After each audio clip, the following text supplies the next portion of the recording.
on page 4 of the People Daily. Let's go there.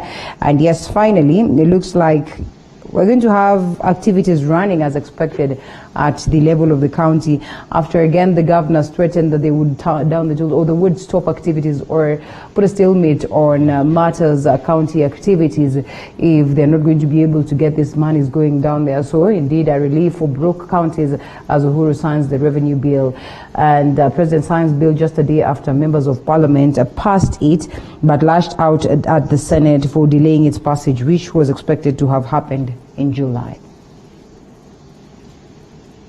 Gloria. Yeah, the sound is a little bit low. Oh, yeah? Come again? No, we're just taking up this story that has been expounded on page 4 of the People's Daily and picking up on that relief by broke counties or for broke counties that at that point when President Uhuru Kenyatta has officially signed the revenue bill after coming out to fire shots at Senate for having delayed this process that would have taken place in July. Yeah. I think what we're experiencing is there's an administrative problem in that dissemination. Yeah. So the monies might, and then again, the other thing that our county governments need to go through training for their officers and for the county government employees is on how to access that money. So you find sometimes that it's a process that they don't, that the county officers don't really understand on how to access the money. But on this particular issue, because we had the delay because of the CRA, I think on this particular issue, the backlog is really on the delays. And so of course the counties that had already shut down some of the services are experiencing a challenge on how to get back on those on effective operations in terms of budgeting. And of course, as they've always complained, the biggest challenge has been the disbursement that takes long before the monies get to the counties. We hope that this is not going to be the scenario after that assentment to law by President Uhuru Kenyatta. Let's come back to page 1 and Uhuru options on defiant Ruto. President can use party structure to force his deputy out, state machinery to frustrate him, or he can decide to enter into a gentleman's agreement with the DP. A same story has been captured on the front page of the Daily Nation. I won't be having it on screen, but storm in cabinet as Ruto told to quit. That's an interesting one to look at. Deputy President put on the spot in a motive 5-hour meeting at State House. They're just expanding of how much his campaigns was scuttled yesterday, or his visit to Nyamira was scuttled yesterday by the police forces, and just painting a picture of how frustrated it is and what it means and what action the president is likely to take. I don't even think it's an action that we should expect from the president. I think this is one of those moments that there has to be an understanding that these are political challenges in terms of the deputy president being in government and appearing to be starting his campaigns quite early. And if there's a conflict of that and his work as the deputy president, this the newspaper headlines that we have today about the storm in cabinet, Ruto told to quit and things like that.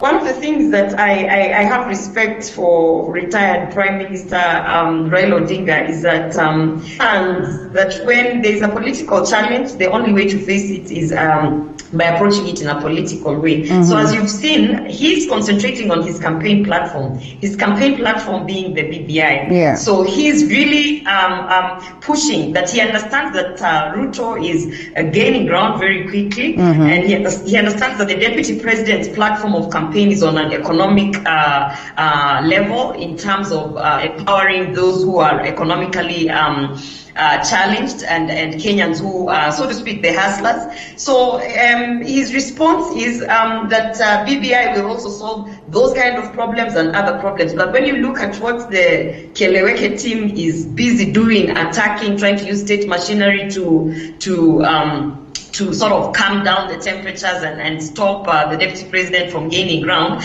You know, you can't approach a political challenge by using government machineries, by using different approaches. The only solution that they need to do as the Kieleweke team is to sit down. Yeah. They do have a think tank. They have a strategy team. They need to sit down and stop this strategy, which is reactionary. It's really about, oh, we've had Ruto is going to Kisii, so let us now put in this new structure that says you must give 3 day notice to so and this. Yeah, and you know, so the confusion that you're seeing and the panic that you're seeing from the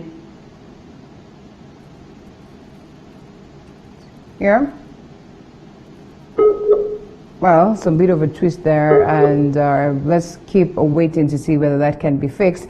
But I'd want to assume, or I would want to put words in Gloria's mouth, but yes, the confusion that is being witnessed within the Jubilee is one thing.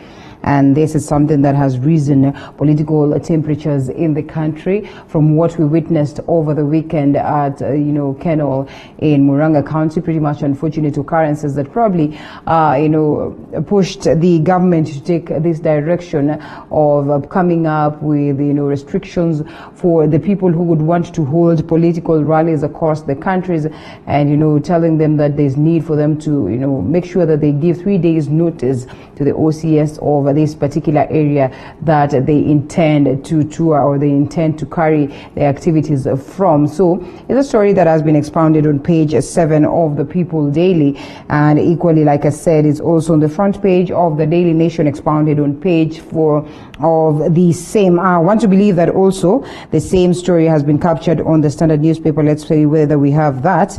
And yes, the front page of the Standard newspaper is here with us. Ruto feels the wrath of state, law and order. President chairs a cabinet meeting as team led by Matiang'i formed to monitor and enforce stringent security measures to curb political violence. And of course, Ruto was forced to cancel his rally in Nyamira County after police dispersed the gathering that was waiting for him. Also, that story has been captured on page 7 of the Standard newspaper. Let's come to a different story right here on the People Daily. And crimes of passion, pretty much unfortunate occurrences right here in the country also.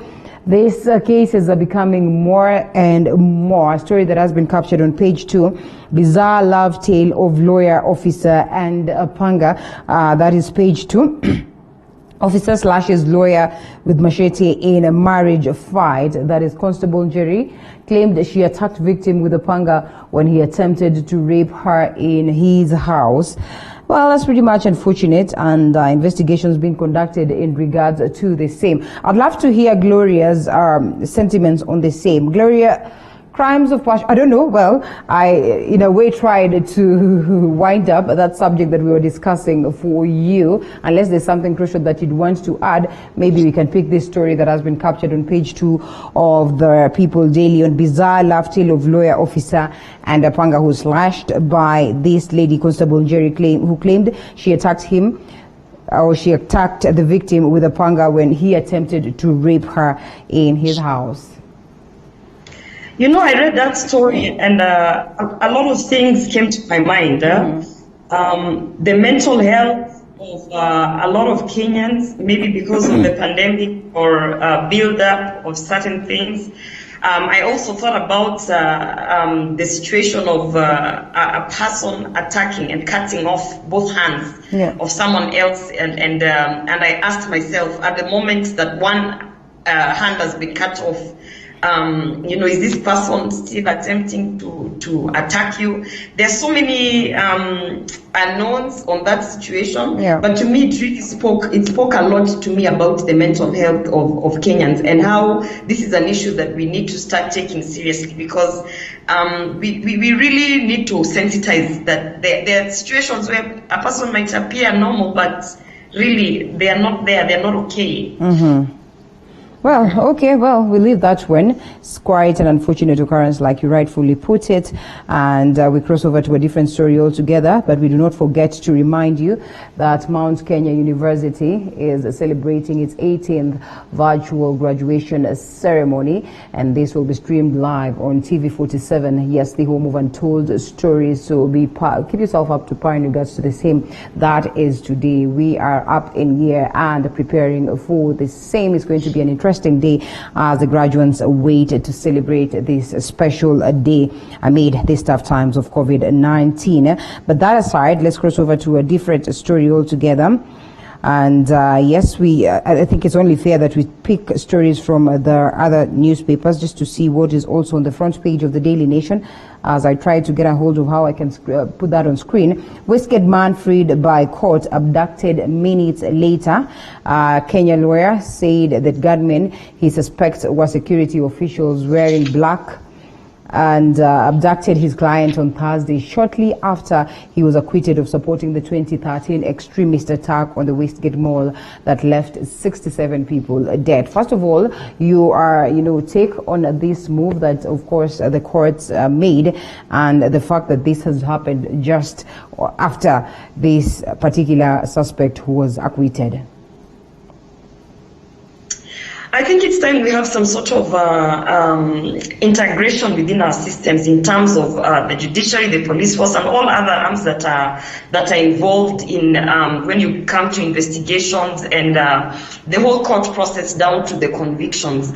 Because as much as that story has been highlighted, I tend to think that there is a lot of stuff happening behind the scenes. Yeah. There's a lot of information that, if shared amongst these agencies and amongst the court system, if we had an integrated system where you could really get effective information on offenders or alleged offenders or alleged any accused person. Because when I read the newspaper, I try to also be critical in thinking, by the time this report has been done on this level, what other information it was impossible to bring to the story. Mm-hmm. So for me, it spoke a lot on looking for ways to integrate our systems within the judiciary, the court system, and the police force, so that there is access to information and you can be able to anticipate certain threats during a process of that is leading to conviction. Yeah. All right. Yeah. Well, we dropped that one to the front page of the Standard newspaper.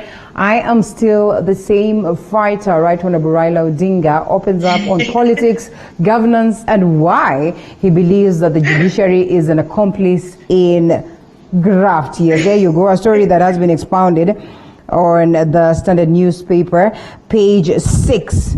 I have not changed and will still speak truth to power.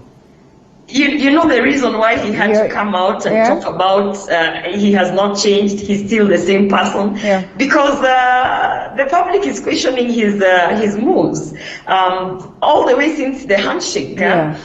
We started wondering, is this the same person who was advocating for human rights, the same person who was advocating for the plight of the private citizen, who was really looking into the issues of Mwananchi. And now they've gone, they've had that handshake. And after the handshake, we started seeing him appearing to be a sort of system. Part of the system is actually suppressing the Kenyans. So I think that, and this is why, again, I said I have a lot of respect for Raila Odinga, because the one thing at least you can see is he's listening to the advisors of the people out there, in terms of people are not necessarily trusting you anymore. For instance, just if you go to Luo Nyanza today and you take a poll, and you try to find out if an election was to be held today, which candidates would be if Raila was running, if Ruto was running, Alfred Ruto was running, and all these other people, and we did an election today, you'll be very surprised to see on the percentage,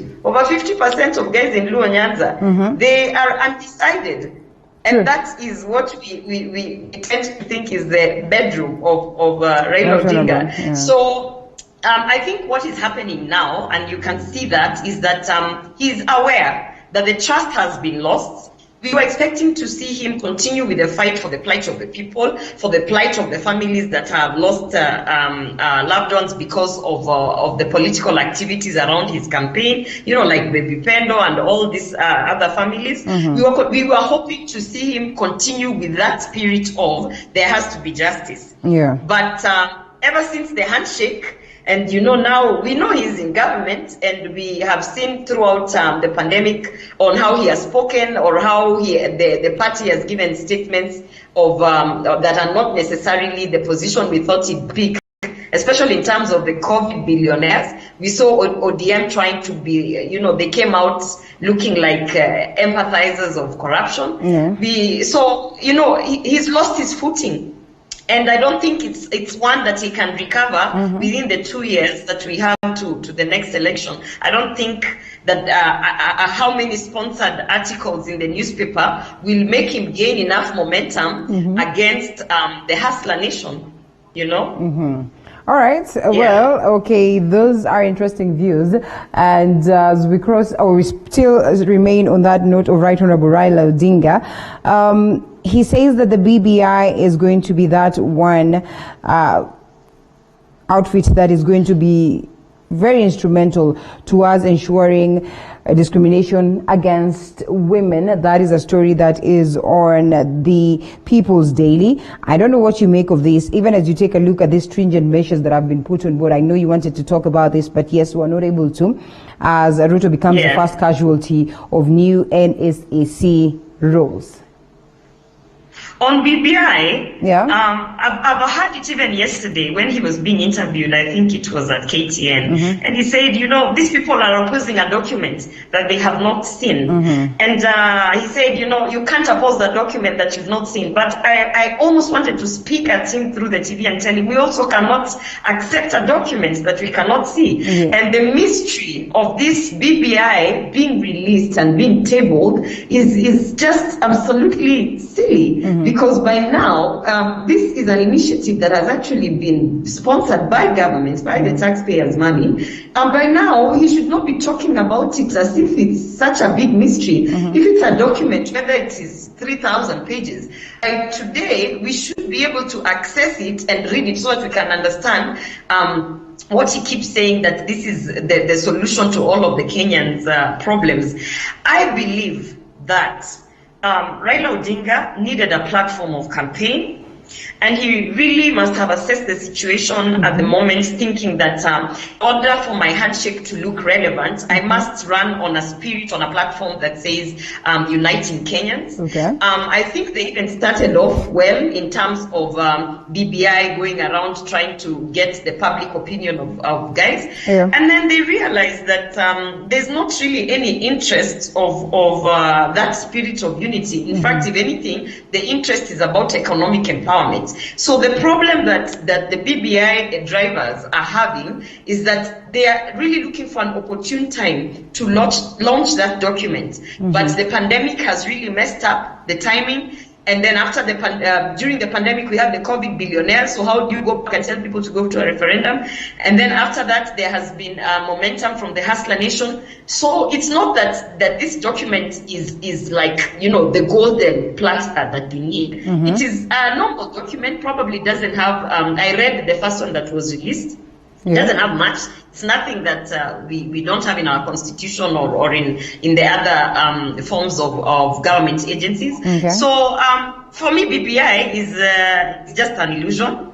And as much as they say, stop opposing something that you have not read, my message to him is also stop campaigning for something that you have not released. Okay, all right. Well, an interesting one right there. And even as they go around campaigning, Cabinet ratifies stringent Security Council measures on the gatherings. And LSK president says that is an infringement, especially what happened in Nyamira yesterday is an infringement of human rights. Rights to freedom and express yourself, yes. In the entertainment industry, I don't know whether you've heard about this, when you're bringing in a grand act, an artist that is so big and huge and global, it's called the delay tactic to build anxiety, So the only thing that they're doing, they're aiding William Ruto's campaign, they are actually helping him build that anxiety of, oh my goodness, now he can't come now. Now we're waiting next week. In fact, even the people who had no intentions to attend this Thursday rally that he was holding in Nyamira, now you have actually ignited a spirit of, you know, let's go and see whether this time. But the question then is why the complaints if this you know is looked at as a plus, or you know ensuring that you place or you gain more clout for the DP. Why is it then that they are complaining?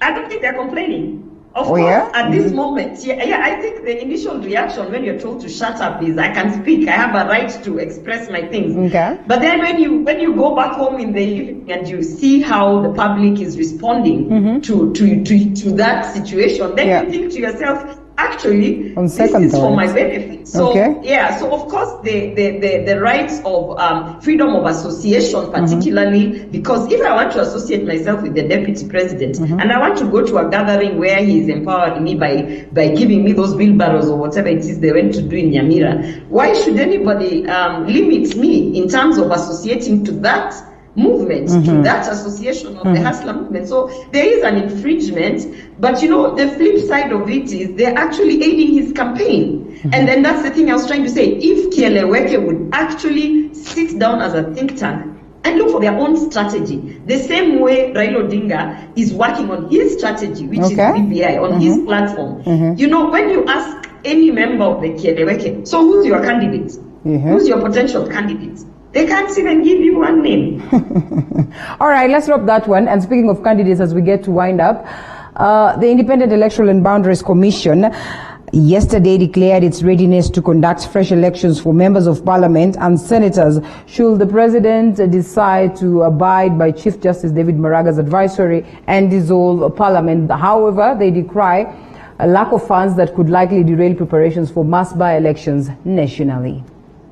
There is a rumor that we are broke, that Kenya as a country is broke. And when I see the headlines on the delay on the counties accessing funds, IBC coming to say they are broke, all these other institutions, including some of the ministries of the government, not being able to execute their mandates because they have not received this quarter's money. I am starting to believe that we are broke. When there was a rumor that that our president went to France to get that loan, I'm actually starting to believe that there has been serious mismanagement of the national funds. There's been serious misuse and corruption. And we are broke. And so that is something to really, really worry about. In fact, above and beyond uniting Kenyans with BBI, really what we should be thinking about is we need a team to get us out of this economic mess that we have gotten ourselves into. All right, and day in, day out, we talk of ways of ensuring that we are able to get ourselves off the hook. How we're going to do it is a question of wait and see. Gloria Roba, thank you so much for that moment as we now cross over to a different segment altogether. Thank you so much. We'll see you some other time. And next we'll be discussing matters youth and governance after this break.